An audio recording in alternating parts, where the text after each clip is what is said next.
गेलेलं होतं कोर्टामध्ये, त्याच्यातर्फे न्याय भेटलं. मग न्याय भेटल्यानंतर आदमी बी त्याचा मानसिक त्रास मला करतो, अजून बी मला त्रास द्यायला लागला त्यानं, नाहीतर मी आत्महत्या करून घेणार.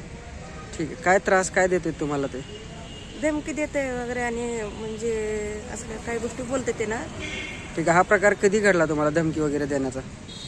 21/8 महिन्यामध्ये.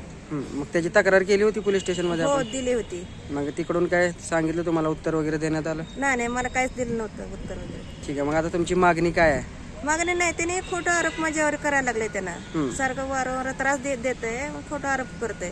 म्हणजे मी अन्याय किती दिवस सहन करणार आहे? मला एकतर न्याय भेटला नाही, नाहीतर मला जीव द्यायचा वेळ आले. मग असं तक्रार केली होती ते ना, मला इथं कामधंदे करून खाऊ म्हणून घेऊन आलं, त्याच्यावर मला बलात्कार माझ्या दिवस सुटले. मग त्याच्यानंतर तुम्हाला त्रास देतात असं म्हणणं आहे तुमचं? हो, त्रास द्यायला लागले आता सध्या तर मला. म्हणून मी एक अर्ज दिलते पोलीस स्टेशनला.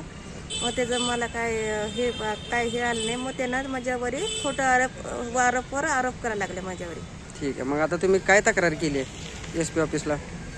ती सारखं मला घरी येऊन आता आणि की धमकी दिलं, आणि त्यानं म्हणतंय आणि तुझं जीवच मारतो असं मला धमकी देत आहे. ठीक आहे.